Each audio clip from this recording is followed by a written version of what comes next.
Hello, welcome back to Nostalgia Drive. So this is episode 3 of my Saya no Uta playthrough. So, Yo is determined to talk to him today.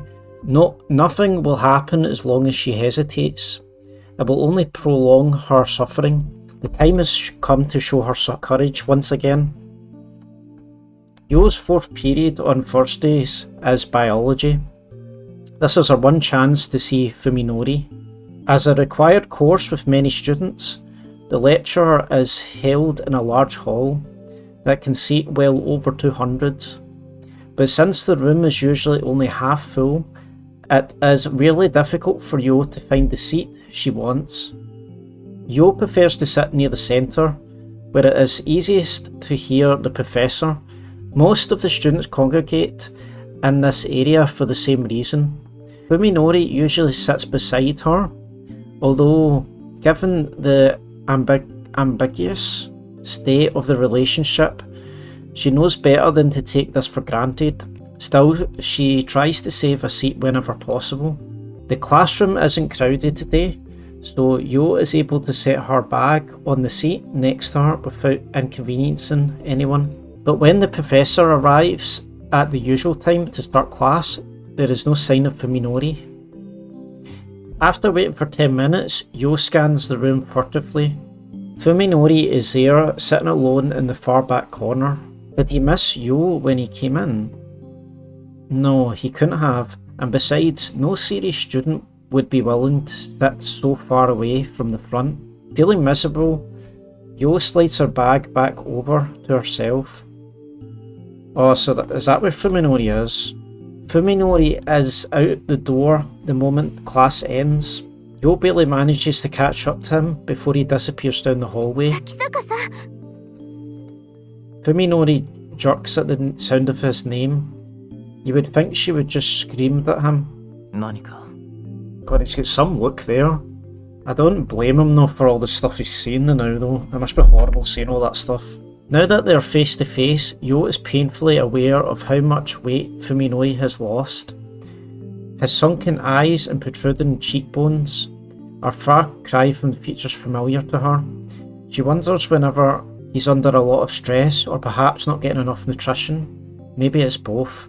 He definitely looks more tense than he should, afraid even though of what she can't imagine. His eyes move restlessly from point to point, and he refuses to look Yo in the eye. It hurts to see Fuminori this way. What could have changed him so? Today she reminds herself, rekindling the flame of courage in her heart.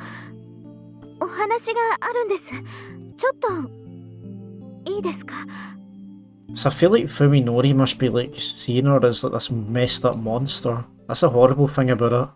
The courtyard is empty and silent. No one is willing to sit and chat in the cold November air. Don't you remember? Yo almost blurts the question, but manages to keep her composure.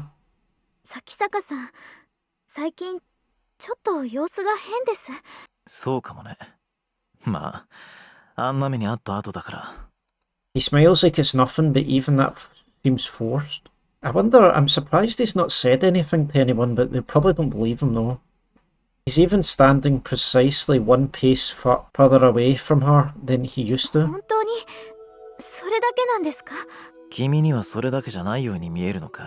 Yo manages to keep from flinching at the harshness of his tone.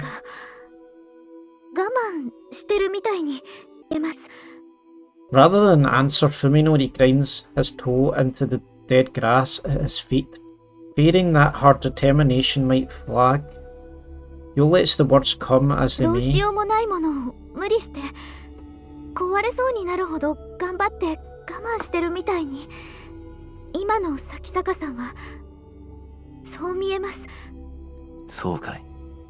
Fuminori mutters through clenched teeth, no longer trying to deny or change the topic. This is an even clearer signal of rejection than his prior evasiveness, but Yo's determination is strong. Today at least she won't back down.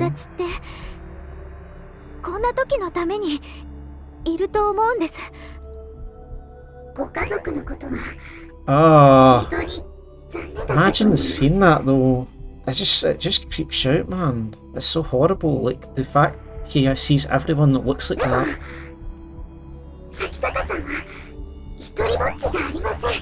Oh, maybe that's why he doesn't trust him.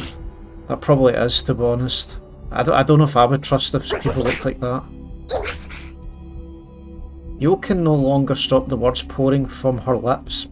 She fears that if she does not unleash her feelings now, they will be lost forever.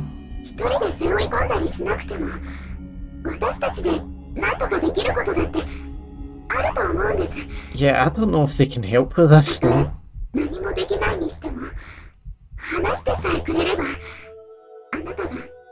It's even her voice is like distorted and everything.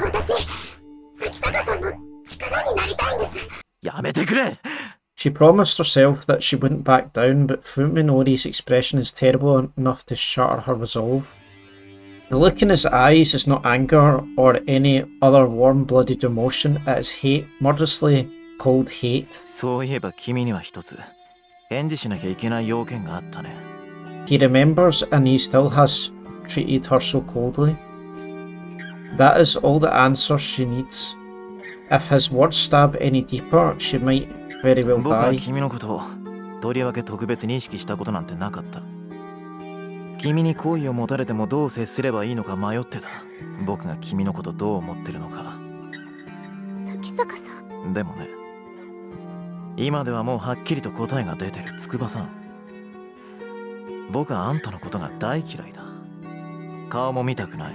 God, this guy is brutal, man. Don't cry, Yo tells herself, but too late to stop the tears pouring from her eyes.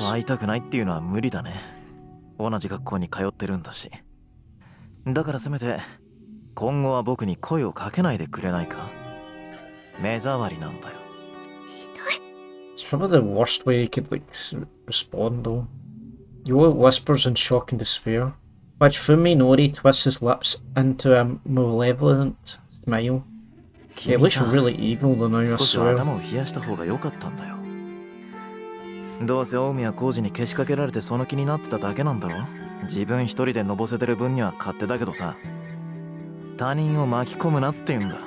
That's all Yo can take. Even after shedding tears in front of him, she absolutely refuses to let him hear her cry. Any disgrace would be preferable to breaking down here. So she runs, fleeing breathlessly from the courtyard with Fuminori's cold smile at her back. I don't know, I feel like Fuminori would sort of have to distance himself from like friends around him and always seeing him like that. Because he probably can't deal with it himself, like mentally. Omi was the first to catch sight of Yo and Fuminori leaving for the courtyard. Reluctant to interrupt them, but still unwilling to leave them alone, she and Koji ended up watching the whole thing from the shadows. Throughout the exchange, Omi was clearly itching to jump out and punch Fuminori in the face. Knowing her anger, Koji kept firm hold of her arm until the end. If he hadn't, she might have very well done it. Fuminori leaves after Yo, his every step seeming to take an act of willpower. Koji sighs heavily into the once more empty courtyard, but the bitter taste in his mouth will not go away. Even Koji cannot forgive Fuminori's treatment of Yo. However, the first thing that he feels is confusion, not anger. Koji has known Fuminori since long before college. Fuminori was never this cruel before. There is no question now that instant has changed him.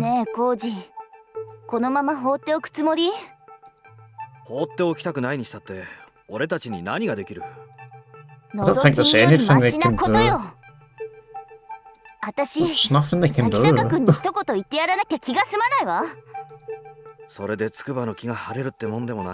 Yeah, there's like literally nothing they can do there. Yo and Omi are best friends, just like Koji and Fuminori. In fact, it was a relationship between Koji and Omi that brought the other two together. Omi's anger is only natural. Oh, I don't think this is going to go down very well though. その代わり、陽のことを見ていてあげて。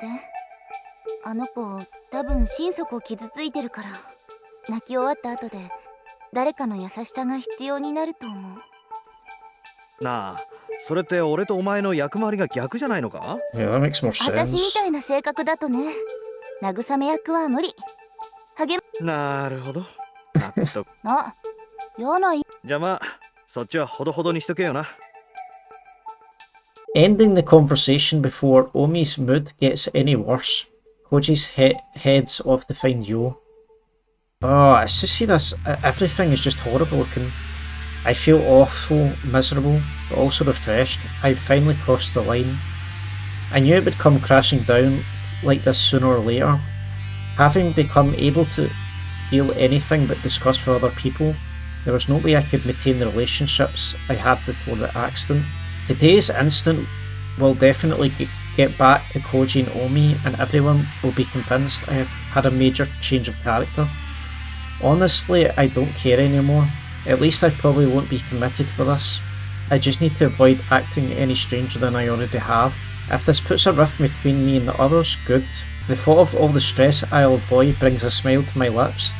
I'm fed up with them sticking their nose into my life. It's like they don't care that they make my gut turn just by being near me. I've been terrified of them until now. Oh, so he's like really scared. I'm not really surprised that he's scared for Minori. But today, I struck fear into one of them. In that sense, it's something of relief, but I'm not entirely without remorse for what happened. The person I just demolished with the verbal equivalent of a nuclear bomb used to be my friend Yo. Even if my senses don't believe it, my mind accepts the theory. I don't have any particular grudge against Yo herself, and I didn't want to hurt her. In retrospect, perhaps I should have just ignored her outright. Yo was an attractive girl. I certainly didn't think badly of her. To be honest though, I was annoyed when Koji and Omi tried to stick us together. It felt like they were trying to use us as entertainment, and Yo seemed totally oblivious to the fact that she was dancing to their tune. Her cluelessness was irritating. Still, I knew that none of them meant any harm. Back then, I didn't have any reason to hurt others, just to get in my way. If having a casual relationship with Yo would keep our circle of friends together, I'd be willing to make that compromise. Now, however, there's no room in my heart for forbearance. If merely talking to someone is an ordeal, then how can I be expected to show them kindness? These ruminations have left me exhausted. I want to return to Saya as soon as possible, but thinking about the packed trains and crowded downtown streets between here and home saps my spirit. Catching sight of a nearby bench, I sit down and close my eyes to the horrors of the world. I can't do anything about the stink or the... So does he smell the stuff around here as well? That's horrible. Or the noise, but at least I can calm my nerves enough to rest. When I regained consciousness in the T University Hospital ward, the world was as dark as it is now. I had not yet recovered my sight, even though my eyes and optical nerves were damaged. It might have been an after effect of the incident. Blindness was a shock, but now I know that my suffering then was nothing. After all, my senses of hearing, touch, taste and smell were all fine at that time. The real horror began with my sight returned. Oh, it gives me the freaks, that man. It just looks horrible looking. The one small mercy was that I was able to come to terms with my incident and my neurosurgery while still blind. I panicked when I first saw the nightmarish hospital and the blood-curdling shapes of the doctors and nurses, but I soon guessed the causes. Its chills made me think of what might have happened if I had recovered my sight along with my consciousness. Suddenly awakening of what can only be described as hell, I would no doubt have lost my mind instantly. Soon my disorder spread to the senses of touch, taste, smell. As it turns out, sight exerts tremendous influence over the other four. That's horrible, so you can smell stuff as well. The taste of my food, the feel of my bedsheets, the fragrance of get well flowers all become as unbearable foul as my eyes said they should be. That's horrible. Eventually, when the doctor's voices became unrecognisable as human, I decided to kill myself. I didn't believe for a second that I could live in this new world. At least not until I met Saya. One night, while thinking of a painless way to die, I found myself succumbing to sleep. Drifting between the nightmare in my dreams and the nightmare of reality, I didn't notice her enter my room. Who is Saya though? I don't know if Saya's like something he's made up, like she's made up in his head or not. I wonder if it is. The next thing I knew, there was a face staring down at me from the bed next to me. The face was not covered in pus or slime or earthworm-like feelers. It had a smooth white cheeks around the eyes and a lovely little nose, all the things that I never expected to see again. The face was that of a girl, undeniably human and positively glowing with beauty. I sighed in admiration, savouring the first peace and joy since regaining my sight. She did not That's a strange question to ask. Looking at the clock, I saw that it was exactly 3 in the morning. No time for a young girl to be alone in the hospital. Perhaps she expected me to mistake her for a ghost, but I would not have cared if she had been a ghost. Either way, she was a godsend. 誰だい？なぜここに？私はサヤ。パパのこと探しに来たの。I assumed that she was the daughter of the late shift doctor or another patient. It was unusual but not unthinkable for such a girl to be wandering around the あ hospital. なた、怖がらないんじゃつまらない。That's a weird... Why did you say that? It's no fun if you're not scared. ちょっと。 I cried, desperate to keep her from leaving. It was only after she turned around that I realised I hadn't thought of what to say next. Her beautiful eyes drew me in, healing my soul to its core. With the white haze clouding my mind, I struggled to form a coherent sentence. 女の子にお願いしていいことじゃないんだが、今は君にしか頼めない。 No longer concerned with propriety, I let the words come as they willed. 握らせてもらえないだろうか。 Saya looked confused at first, but then she smiled like she'd found a new toy. Her smile was brighter than my memories of the 変 sun. な人。そんなこと言い出したの、あなたが初めて。Ever so carefully, as though catching snowflakes, I placed my palm against hers. I can feel her human warmth and the softness of her delicate fingers. She was there, just beyond the palm of my hand. Thinking back on the joyful tears I shed then, I know that this is the moment I was saved こ from の my 半月 fate. の間に初めて人に触れた。は Isaiah's 僕は confused 人 as じゃダ well, メ I なん think. だ。僕事故に遭ってその後遺症らしいんだけど、人が人の姿に見えないんだよ。本当にあなたって面白い。明日の夜もまた来ていい？ああ、そりゃもういいの。大丈夫よ。夜は私のものだから。 What does that mean, the night belongs to me? She is so suspicious, man. I just think there's something going on more with Saya, like I really do. Saya came to my room every night at 3 AM, skillfully taking advantage of the duty nurse's shift change. I was astonished to learn that she was living inside the hospital. これだけ広いと隠れる場所には事欠かないから。 She said, answering my surprise with a nonchalant smile. She had been living in the suburbs with her father, she told me, until one day he suddenly stopped coming home. After she tired of waiting, Saya had decided one night to sneak into the hospital where he'd worked, and there she lived for over 2 months, searching for his whereabouts all the while. 学 It's 校には really 行かなくていい strange. のかい？いいの。勉強は全部パパに教えてもらったから。サヤはとっても頭がいいんだよ。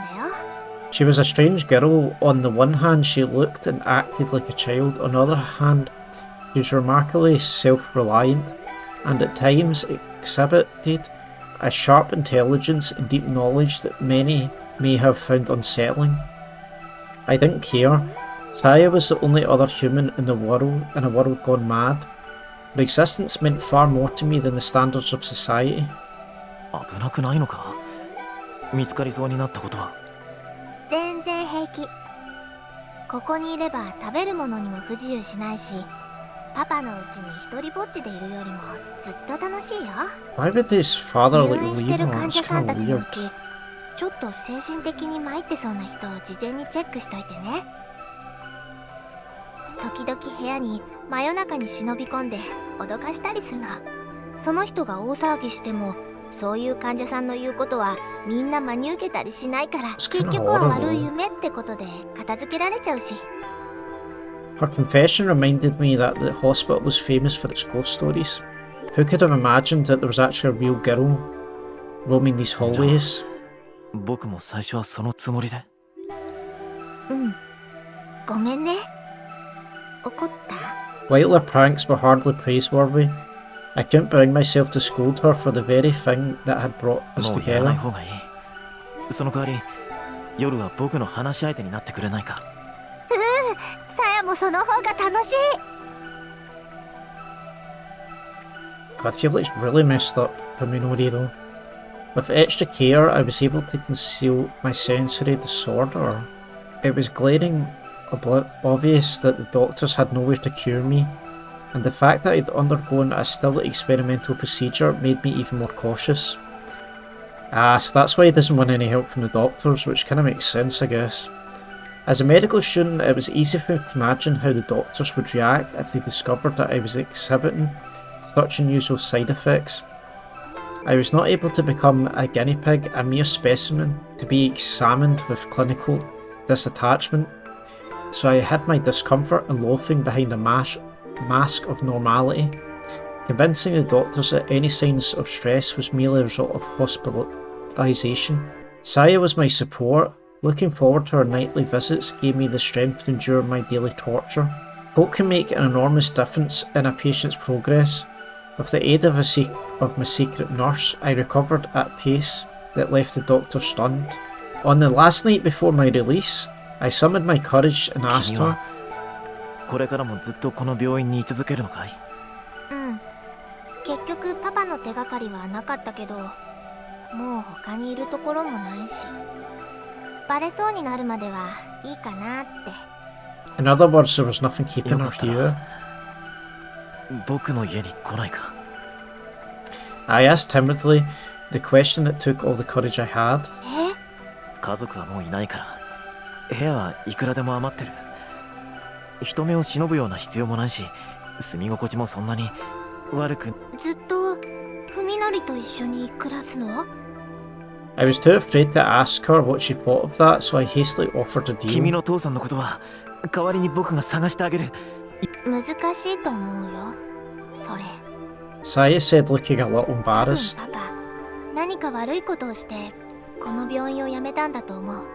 だから警察とかは困るの。なるべくこっそりと探さなきゃいけない。頑張るよ。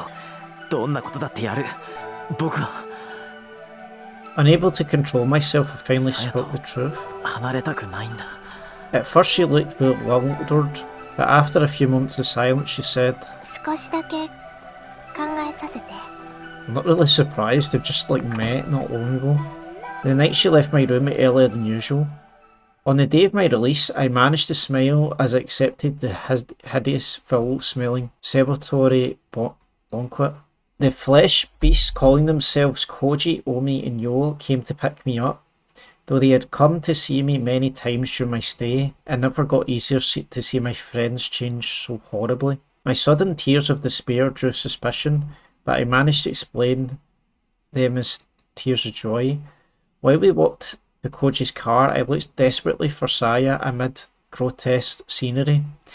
Even as we drove away, I kept watching the hospital fade into the distance, praying for a last glimmer of hope. But Saya never appeared. After Koji and others dropped me off, I paused a while to regard my surroundings. I'd lived my entire life in this block, in this house, and there was no other place that I could call home. But nothing was I remembered. As I walked the path up to the front door and took in the yard where I had spent my childhood, I could feel those memories being defiled by the twisted, festering shapes around me. Inside the house I found nothing familiar, nothing to offer me comfort and warmth. What I had once called home was now a whole other world. 僕にはもう帰る場所なんてない。 I whispered with a smile of self-pity. There was one last stop to make, one last nail to hammer into my coffin.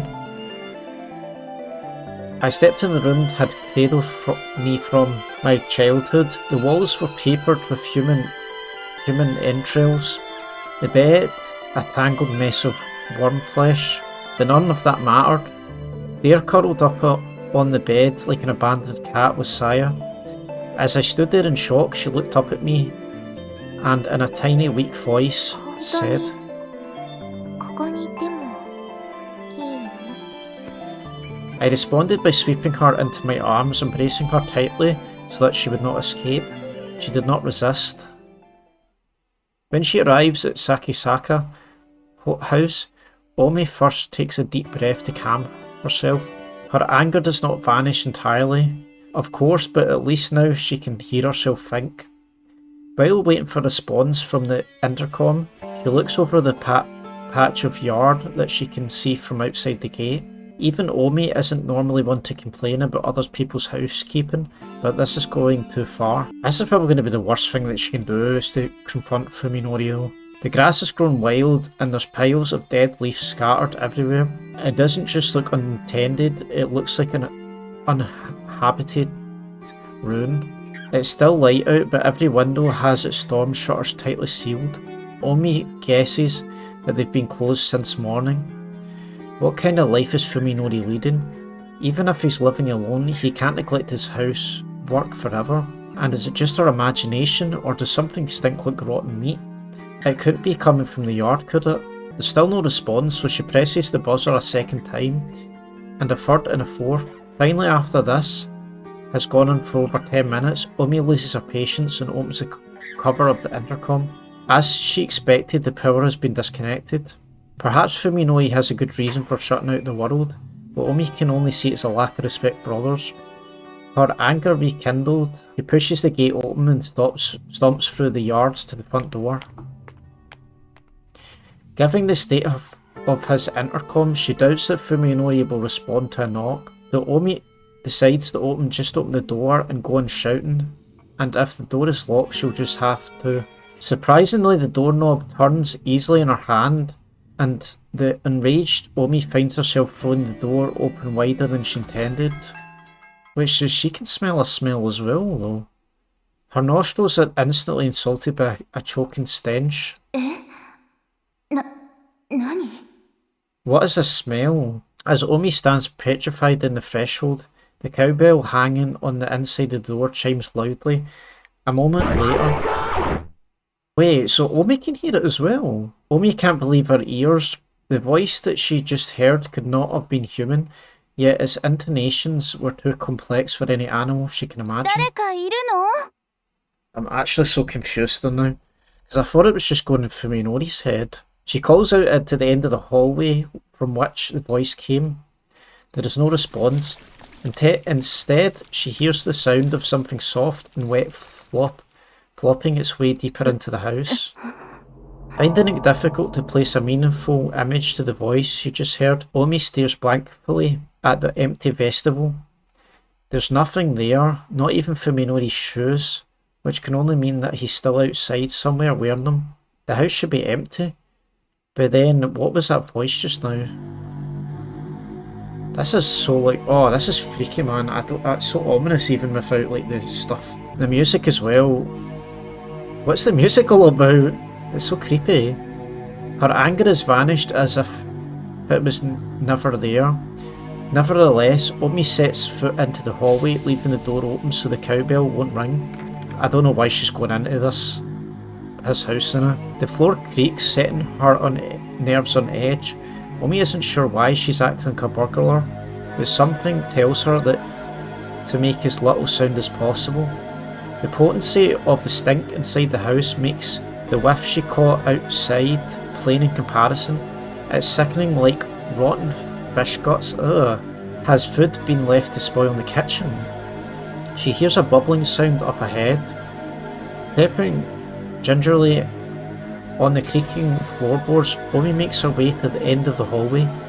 She finds rooms to the both sides of her, one lit, the other dark, and chooses to look into the lit room. What is this music? It's so distorted though. It's just making me on edge. It's making me dead tense now. It's the kitchen lit by what must be the only window in the house, not covered by a storm shutter. The sound she heard was a pot boiling on the stove, and the chopping board next to it lie a butcher's knife and some half-diced carrots. A perfectly normal household scene, with the light of the setting sun making everything the colour of decomposing fruit. Something is wrong. Who's cooking here? And where did they go? Omi calls, regretting it immediately as she realises that her voice is shaking. As her voice echoes vainly through the silent house, she begins to feel foolish and defenceless. Suddenly, she feels something cold seeping through her pantyhose. She timidly reaches down to touch her feet. Her fingertips come away, covered with a vicious olive green slime. Ugh, like the filthy water from the tank, long clogged with dead fish. The whole floor is covered with it. It must be the source of its stench. What? Omi now wishes that she'd worn shoes inside. Manners be damned. When she looks back ruefully, the way she came, she realises that her current position is not visible from the entrance. The kitchen must be where that strange voice came from. There's going to be something that's going to happen to her. Like, this is just expecting something to happen to her. The next room is probably the den, as she expected from the closed storm shutters. It's pitch black inside. This soundtrack though, it's just so... it's so distorted and like so messed up sounding though. Omi wants nothing more to flee this house, but that would mean turning her back to the darkness, and that she simply could not bring herself to do it. Why? Moved by some irrational compulsion, Omi sets foot into the den. It's too dark to see anything, and the stink is far worse than before. She slides her hands along the wall, feeling for a light switch, finding it much sooner than she expected. She flips it on like it's her last hope. The colours, man! That's crazy. I thought it was just green that he made it, but it's like rainbow colour. That's so nuts. The purple entrails, the brown of rotten meat, the crimson of flesh, blood, the yellow fat. These colours are more than cannot be described, cover every inch of the room in a maddening array. The colours say all that needs to be said about the painter's hatred, malice and insanity. Omi's legs give out a shock, sending her to the floor. Slime, I wonder what the slime, was that like the food maybe? It soaks through her jeans, its cold tendrils creeping up her legs, crotch and neck. Her hand flies to her neck where it's greeted by another drop of chilly slime. Above her, something is dripping down her head. Making perhaps the worst decision of her life, Omi looks up. No. The predator's clinging to the ceiling, poised to leap upon its prey. She sees it in every detail. Ah! Oh, this is horrible, man. Her mouth and nose are sealed before she can scream. Her belly is torn apart as something enters to feast on her innards. Oh no. By the time she feels any of this, Omi has already gone mad. Oh no. I bit the bullet and tried to take the train, but the rush hours crowds were so bad that I had to get off halfway and walk. I'm running pretty late. Is Saya worried? I hope she's not mad. So I wonder if this predator-like monster is Saya. I don't know. Like, it's the only thing that makes sense now. When I enter the yard, I realise that the front door has been left wide open. Light from the living room is seeping out into the hallway. I hear what sounds like someone smacking their lips. There's also a tantalising fragrance in the ear. As it's Saya, I consider calling out to her, but decide to enter into silence instead. Something smells strange, though not unpleasant. The aroma is quite soothing, in fact. It reminds me of Saya's hair. At first I'm surprised by what I see in the living room. The floor is covered by what looks of some sort of kind of grass, probably the source of herb-like smell, and there are fruit or vegetable-like balls of varying size scattered everywhere. Oh さや no, she is. Oh no. Oh, this is horrible. So what is Saya then? Like, she must be some kind of monster. Saya turns around, her eyes wide with surprise. She then looks away sheepishly, like a child caught at 何 some を食べ prank. てるんだい これはその She stammers so flustered that I suddenly feel bad for sneaking up on her. Remember that she's never eaten in front of me before. I realise that she might be quite embarrassed. 一ついいかな Oh no! No, he's not going to eat it as well. I scoop up the closest fruit thing and pop it. No! Oh no! As a strange texture, soft, palatable, like a peach or pear. When I bite into it with the back of my teeth, a succulent juice fills my mouth. Combined with a sharp, strong sweetness, it's unlike anything I've ever 何か味 tasted. 付けとか調理してあるのかこれ How did you make this? What did you use? 調 Oh 理って no. ほどのことはさばいてからちょっと溶かして食べやすくしただけで Oh no no no no no no no. うーん I pick up a different lump, this one consisting of fruity flesh around the hard core. Tearing a chunk off in my mouth, I find it has a similar taste to the last one. ねえ大丈夫それって 僕でも食べられる味だっていうよりうまいよこれ そう What? なの At first Saya looks dumbstruck, but then she bursts out laughing. そうなんだふみのりもこういうのが好きだったんだなんだあれこれ工夫して頑張ってた私がバカみたいさやっていつもこういうものを食べてたのかこんな大物は久しぶりだけどねうん近所の公園とかで取ってこれるやつ Oh, that's horrible, man. No, because he's not going to know, like, Fuminori's not going to know this whole time it's such like a human. There is an impressive nature preserve not too far from here. I've never heard about fruits like these growing there. But well, of course, they only look like fruits to me.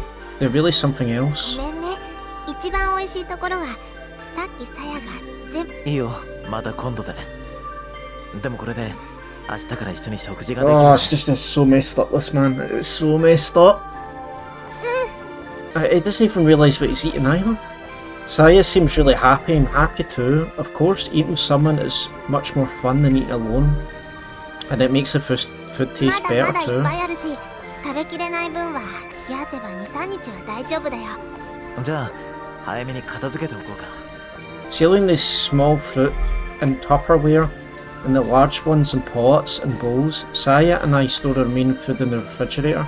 Thinking of tomorrow's dinner fills me with anticipation. I feel that little by little I'm starting to regain the joy of living. Saya will guide me. With her I can live on. Not until you find out that it's actually like one of your friends' bodies. Right, I think that's probably the best point to end off. That was just like horrible, that. So I don't know what's going to happen, how this plot's going to like progress. Like, there's no way that Fuminori's not going to find out about this. He's definitely going to find out about this eventually. So I'll see you in the next episode of Saya no Uta. Bye!